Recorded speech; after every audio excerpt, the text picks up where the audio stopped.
Peace and blessings. My name is Carlos Walker, and this is Art and Hustle, Black Authors Matter. And today I got Mr. Ross Williams with me. How you doing, bruh?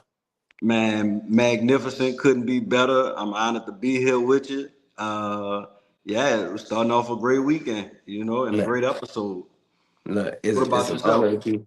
Man, I'm doing perfect. It's an honor to be here with you as well. So before we start, if you will, share a little bit about who you are and what you do. Oh yeah, I'm a New Orleans native, from the Seventh Ward of New Orleans. Um, I started my writing career in 2017 when I wrote my first book titled "Made It Out." It's comparing the streets of New Orleans to corporate America, just saying how they could be real more gangster in the corporate world. And then my second book, Crabs in a Barrel, is talking about the barrel instead of just the crabs and systematic racism. So from those two books, I realized I could do this for other people, and that's how I built Williams Commerce. And since 2017, we've published over like 150 books, pretty much every genre you could think of, and yeah, that's me. Okay, so let's get into a few of your books because I think you have written what, nine? Yeah, nine. So put number 10 in the universe next week, hitting those double digits, and I got a few in the back pocket too. But yeah, so yep, working on So number 10. what we'll do, we'll talk about a few of them. You can name them all if you want to, but Mhm. give me your top three. Oh man, you asked me to pick a favorite child, Well, I'm gonna tell you one of them I do want to hear is the second book that you just said. I do want the Yeah. Crabs and the Barrel. I do want to hear about that one. But give me two other ones. I make it a little more simpler. Give me something distinct, because I say I can't really. I don't have a top three because it's like genuinely. Like, and I come from a big family. Like, I have at least 28 aunties and uncles, so it's like I can't just be like, oh, this is my favorite one, because then the next week is probably gonna rotate. I tell you So what. Tell me about all of them. Look, we got enough time. Look, start from nine, and we'll go down. Man, so the most recent one is I co-authored a book with Steven Nelson, cornerback, top cornerback in the NFL. And most interesting thing about his journey, because when I talked with him, I knew he wanted to do a book, but I was like, seeing what's most meaningful to him and where his head and his career is. And so he's a farmer, and I think that's something that was important to expose children to, because a lot of times, people tell you just go to school, or, try to make it in sports, or, make it in, something that has like small, something that's heavily populated. Don't get me wrong, a lot of us, will make it through those, odds to do that, but it's like being exposed to other methods of economic stability, and that was the power in connecting with him. And it's a book series about farming, and I'm real proud of that, and I'm real thankful to work with each and every one of my authors, because like even whose people book I published is something special that I not only see about them as authors and their stories, but as people. So it's just an honor to work with every book that I publish. Okay. So one, that is the way that I actually came across your page. I seen a Hmm. posting. I don't know if you had posted or he had posted, but it came Hmm. across my IG page, and I Hmm. reached out to. I did a story Hmm. highlighting you and him, and that's how me and you got connected. Oh man, which book was that? The one about the farming. What, Couldn't man? make I'm it. telling Couldn't make you, this up. So that's congratulations on that.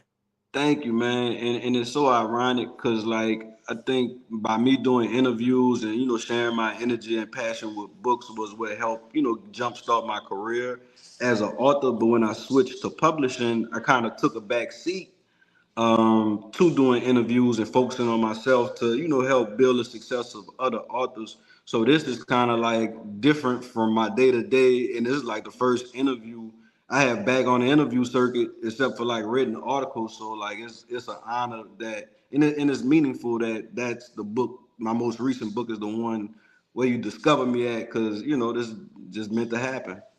This is true. So number 8, tell me what number 8 is. So number 8, let me jump start, because I see with your show, I could tell you have a lot of depth in it, and I think this one might be the most meaningful one to your audience. It's really the first book that I started to write. It's titled Perspectives, and it's about 5 generations of Black family. And why I was saying that's important to share is because a lot of us have stories that need to be documented. Because you have an opportunity to not only learn about yourself, but like leave a record for your predecessors, the following generations after you to do. And I think that book kind of jump started my whole vision for my publishing company, because I thought about how meaningful it is to create tangible products that'll live on forever. So I think that's it was actually the first book I did, but it was like one of the maybe like the fourth or fifth one I released.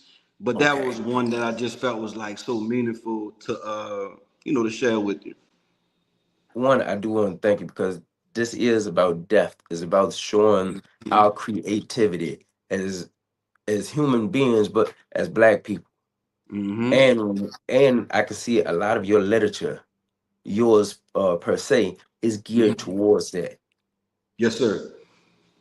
So one, I do want to thank you because what I learned in my journey as being an author as well is that at one point they wouldn't allow us to read nor write. And here we are today. And there's a lot of us that are Mm-hmm. writers and that are getting Mm-hmm. stories out. They may be self-published. They may not be with a big publishing company, but guess what? We still doing that and doing record numbers because it's so many of us that have started taking it and started writing, but also that are reading now in a high number. Mm-hmm. So I commend you for one writing and helping other people become authors. To have over what you said over 100 and what? Yeah, at least 150. To have at least 150 authors under your belt, that is crazy.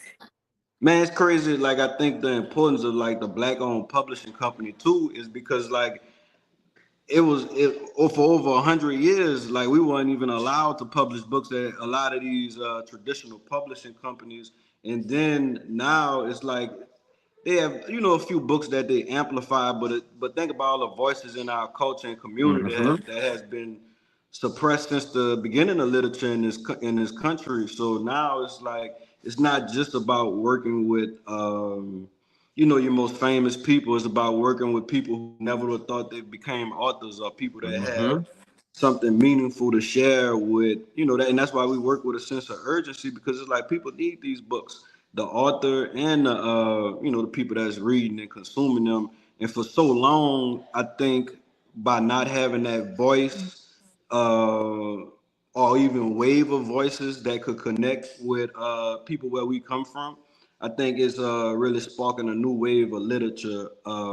So I'm glad that I could reach people who don't normally read, and then also catch the eyes of avid readers. So that's just something I'm just thankful. Just have extreme gratitude for. Give me 1 second. Your next book. I Mm-hmm. mean, me personally, I will still love to hear about the second book, Mm-hmm. the one that you was telling me about. What did you say the second one was based on? Oh, Crabs in a Barrel. Talk to me. Man, I'm gonna be honest with you. Like that one, I was at a whole different place in my life when I was writing those 2 books. It was like I was pouring like my life experiences, my soul, my knowledge, everything into those 2 books. And for me, growing up from New Orleans, I experienced unique forms of racism. Even though it's a very city where like a city where a lot of people party together and socialize together. But I think my experiences of growing up in New Orleans just gave me a different viewpoint of racism at an early age versus a late age. So that's why like sociology, race relations, that's what made me a sociology major in college. And with my book Crabs in a Barrel, the term crabs in a barrel always bothered me because everybody just looking at the crab, looking at the crab. But it's Mm-hmm. like, how did we get in this barrel? You know, and so when I was writing my first book, Made It Out, there was a bar was alluding to, you know, my sentiment on crabs in a barrel, and I wanted to stop that book and start writing the second one, but I was like, you know, that's how books don't get finished, you know, when you stop executing the first idea. So with the when I started writing Crabs in a Barrel, I started writing about, you know, something personal that happened to me when I was a kid, and you know why that, you know, this topic is even important to me, and then also providing like two different settings, like in the work world where, you know, it's kind of crabs in the barrel happen, but there's a big systematic influence Mm-hmm. behind the outcome. So I had one story that was structured in the streets, how like, you know, you think it's the next person, but it's really the system that, you know, Mm-hmm. the trap you fall in. And then the next one was in the working world. And then also at the end of that book, why another reason why it's so special to me because it's unique, and it's like at the back of that book there's an action plan how anybody could contribute to, you know, combating systematic racism. And you know, that's, I would say, maybe my most successful book, as far as like people I've reached, like, you know, reaching out to like just people reaching out from different countries, you know, just saying how it impacted them. I could think of, you know, two African brothers in Italy who, like, you know, I've been in contact with since 2018, and just expressing how like a lot of what they experienced growing up in Italy is similar to, like I said, the experiences I had growing up in New Orleans. And for me, like my whole thing when it comes to, I feel like my effectiveness as a writer and a publisher is the amount of impact I had. So, you know, I don't judge it by book sales or accolades, but I think that book also laid the foundation because I put so much time and research into to where it was like, you know, and I didn't have anybody really helping me with anything, but with putting so much time, research, and you know, not having any professional help me with the first two, you know, my first two publications, you know, that's what made me realize that I can help do this for other people, you know, and that's why I would say probably Crabs in a Barrel is maybe my most impactful book on my career, because that's what gave me the confidence and learning every step of the process and repeating it, you know, because we could always strike, you know, iron once, you know, a broken clock, you know, right. You feel The me? 12, At least yeah. like, you know, at least once, you know, but with that, it was like, let me repeat this process and keep repeating it for other people. And so I think I always kind of look back at Crabs in a Barrel as my most meaningful. Not only is it meaningful like for the impact it had, I think understanding me as an author and publisher, because like if you look at my works or every book we published, there's been a common theme of books meaning an impact, and I think that's why we have one of the reasons why we have consistent success with our authors, because you know it's a blueprint to putting together a meaningful piece of literature, despite the genre, you know. So, um, one of my homeboys, he had shared some with me. The reason why I really wanted to hear about that is Mm-hmm. due to the fact he said, when you think about crabs in a barrel, what they're doing, they're actually climbing on each other to get out. Mm-hmm. And what happens is if the lid is off and a few of them get over to the top, what happens is it will put the heaviness on the top, which will Mm-hmm. make everything fall over and Mm-hmm. all of them leave. He said, but Mm-hmm. what happens is they're, yes, climbing on each other trying to get to the top, but what happens is somebody will pull the lid off, grab one, shake it off, close the lid. Mm-hmm. Mm-hmm. And to your point, it's the system. Yep. It ain't the it Facts. ain't it ain't the crabs or or how they got or how they got there. Is the system that keeps them there. Brother, if you put blue crabs, snow crabs, any type of Dungeness crabs in the same bucket, it's gonna be the same thing. So if you look at like just different ghettos or different demographics, you know, even just the structure of like urban culture, like when it comes to like gangster culture or like ghetto environments, it hasn't always been us as black people. Like if you look, that's an economic thing versus a racial thing, and I think it's important for people to understand that, to provide understanding to other people, that shows like this is some manufactured environments, that's not our natural environment. So it's all about emptying the bucket, what we doing. The Italians done been there, the Yes. Irish done been there, the Jews done been there. Yeah, But for sure. it's only one component that they could do, that they could assimilate because of color. And Brother. because what we have been Mm-hmm. in this country, because we was prisoners of war but slaves. Mm-hmm. What happened because of this beautiful skin color, Uh-huh. we couldn't assimilate into their system the way that they everybody else did. Fam, if you look at all the gangsters, the prominent gangsters before like the crack era, or even just the heroin era in the 60s and 70s, they don't look like us, No, that was everybody else.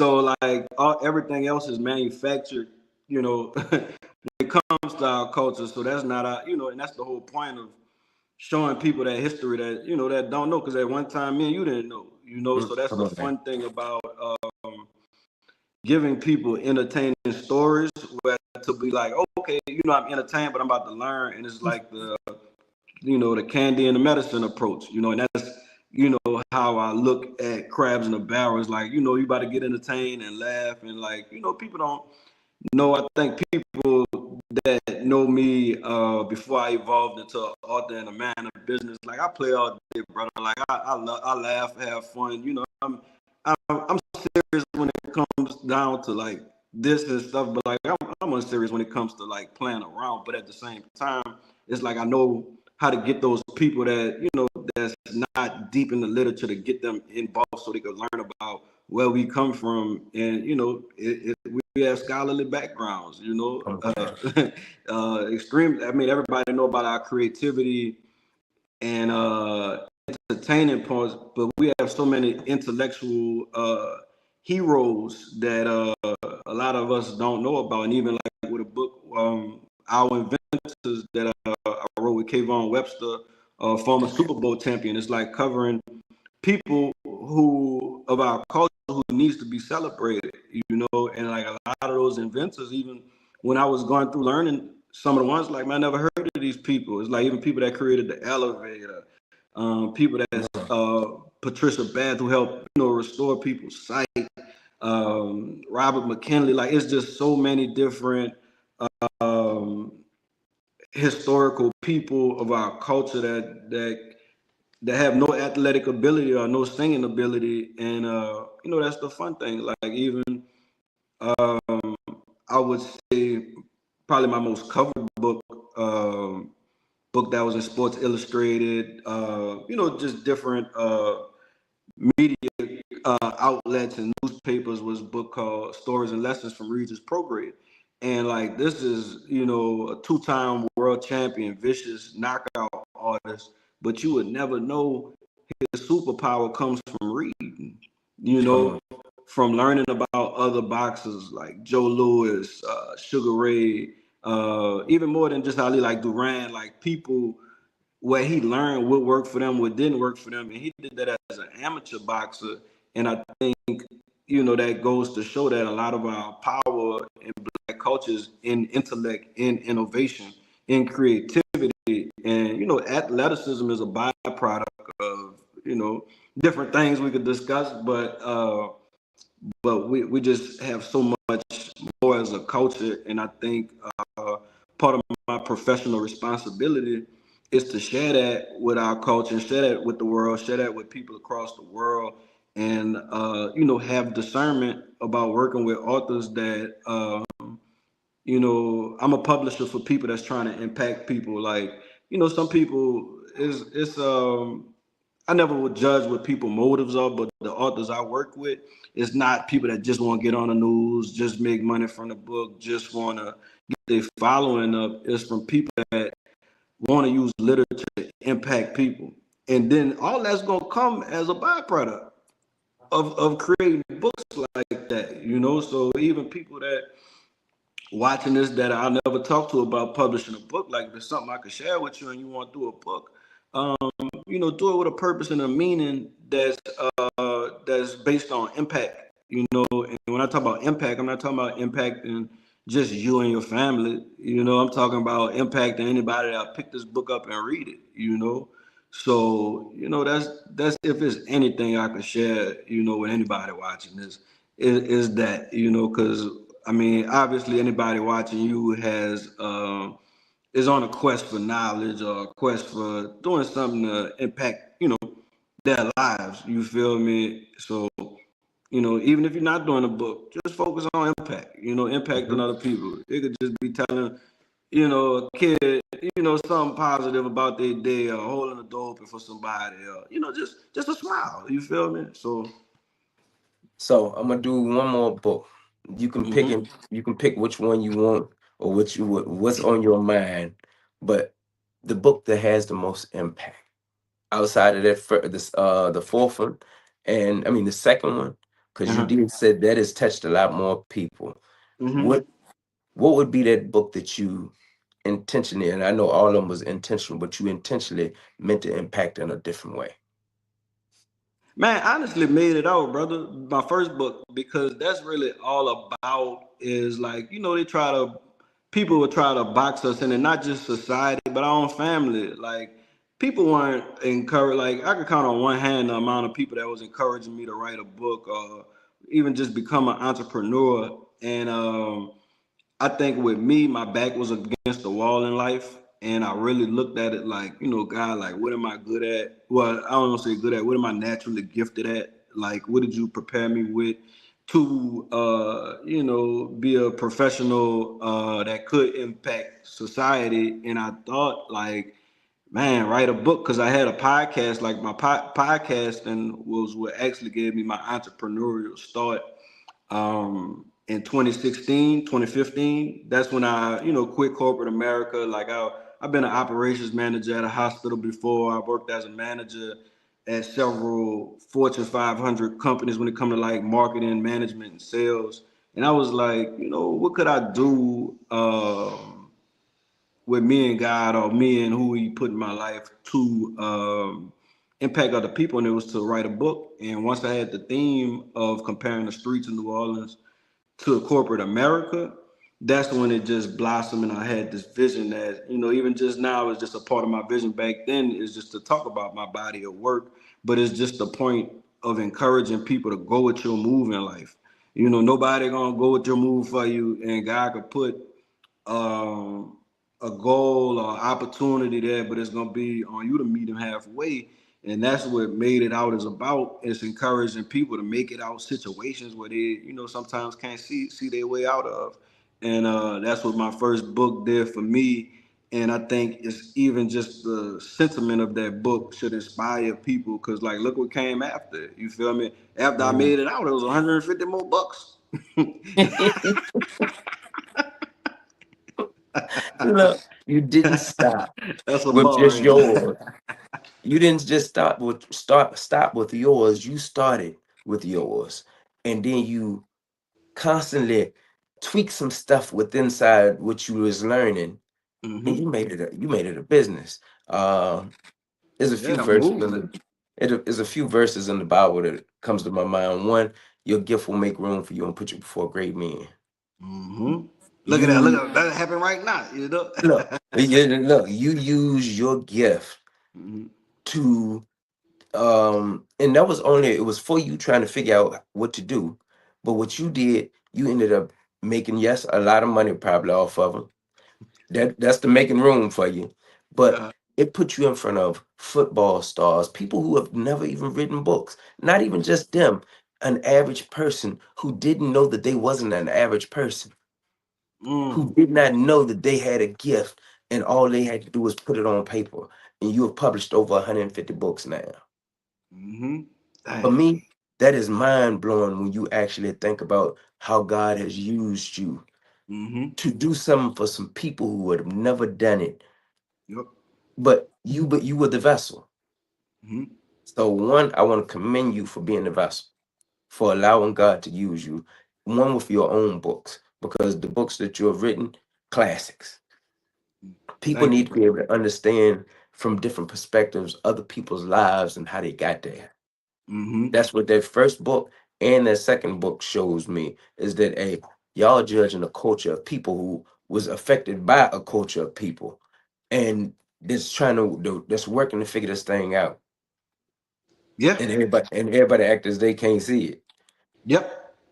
But then on top of that, the books that you have also wrote, like the one you wrote with Mr. Nelson, Mm-hmm. you actually are showing, hey, you, you don't have to be a football star, basketball player, singer, dancer, artist.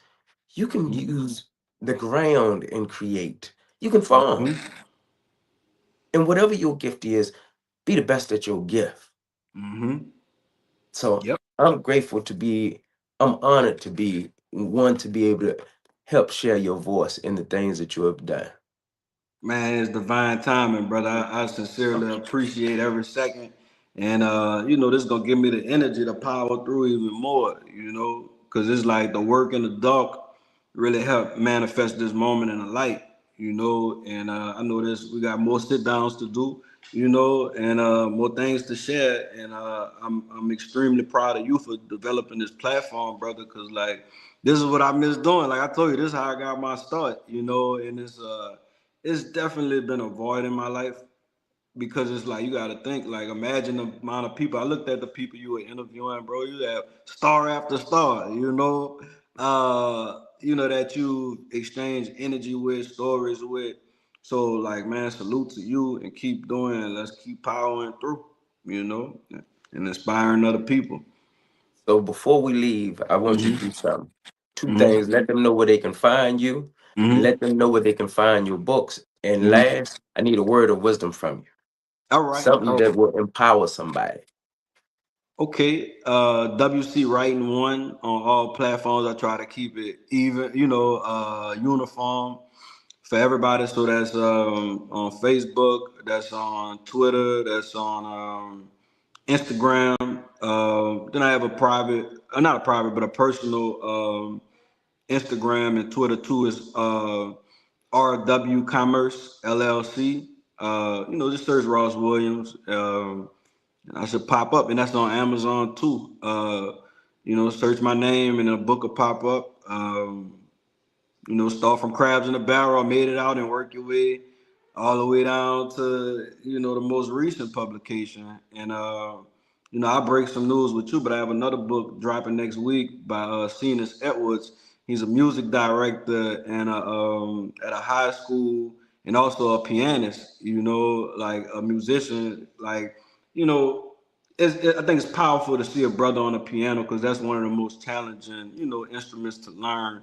And a lot of what he's trying to do, like not trying to do, but a lot of what he's doing is putting instruments in these young kids' hands, and giving them like I said, a different way. And even with that, it's not just like, oh, you sing, or you play, the drums. I mean, that's good. We do need singers and drummers, but it's like our black, children could be great at playing the trumpet, the Mhm. clarinet, the harp.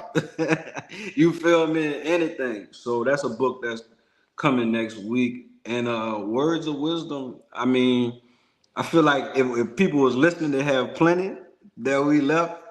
But also just take things that look at your adversity that you're dealing with in life, and if you look on the other side of it, it'll give you such steam to power through and just know that another, just more than that than you could imagine is waiting on the other side of adversity.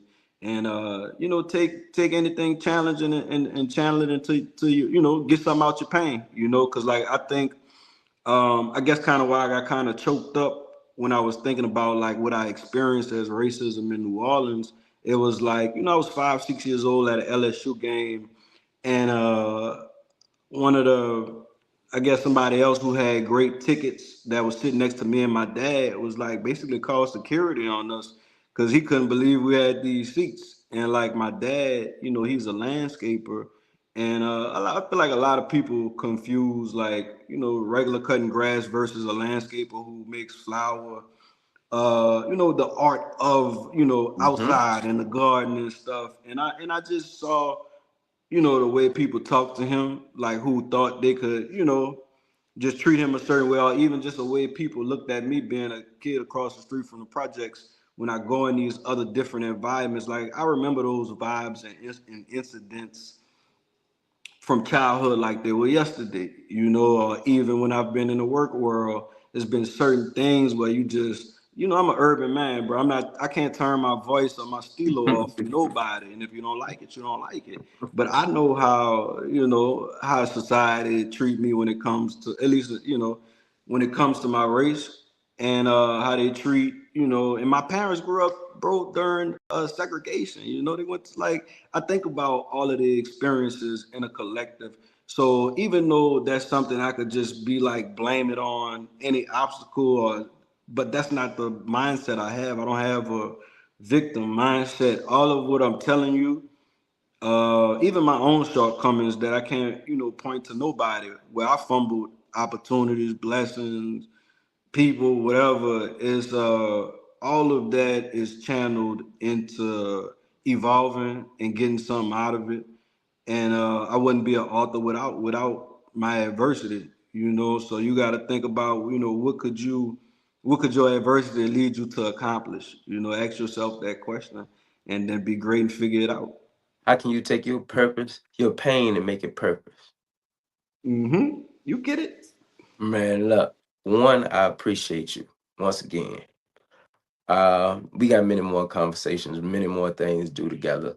For Um, sure, definitely. and I'm just grateful that I got to meet you. Leave me with some knowledge, brother. Leave me with something that that you already left me with a lot, but yeah, send me over with something good to run through these missions for the weekend. Everything that you have went through. Yeah, Mhm. matter of fact, when we first got on the phone, you told me you said this is like the best that best that that you done had right Yeah. now. Hmm. I learned in life we are the greatest versions of us right now that has ever existed. Hmm. It ain't gonna be the greatest that will exist because Hmm. tomorrow in the next 10 minutes you are gonna be even better than what you were today. Why? One, you just you went through your caterpillar stage. You Hmm. just shared with everybody what you went through to get here. Now you're here. You did over 150 some authors, published over 10, will be 10 books next week. Most people don't know that they only have to start with one. Hmm. And because of such, this is how God used you to empower other people. But because of such, you're like a tree. Hmm. Tree gives shelter to people. You have technically brought people who maybe be living off of their book Hmm. right now. For You just sure. gave them apples. Those were seeds that you was planting. You implanted so many seeds that it's crazy. And later you get to watch the fruit that bears from it. You may not ever get to see all the fruit that bears from your Hmm. tree, but you know that it's so much out there that God has used you to do. And all I can tell you, man, is keep going. Keep going. Anytime that if you get weary or you get to thinking negative, which you don't feel like you do, because I Hmm. can tell you done been through something. What you can Hmm. always do is look in your past and say, look in your rearview mirror and realize we done came too far Yep. to stop now. So if I couldn't tell you nothing else, don't stop being you. Your Man, I heart is needed that. gold, man. Your heart is gold. I needed that, brother. I needed that. Yes, sir. And look, anybody that know me from first grade to work to college, they say the same thing. It's a consistent. I'm the same person from the jump. So, man, I'm honored to connect with you, brother, and we're gonna keep building from here. I promise you, look, keep letting your light shine, man. So, my name is Carlos Walker. This is Art and Hustle Black Authors Matter. This is Mr. Ross Williams. Look, blessings. Man, God bless, brother. We're God gonna bless. talk soon. Stay online.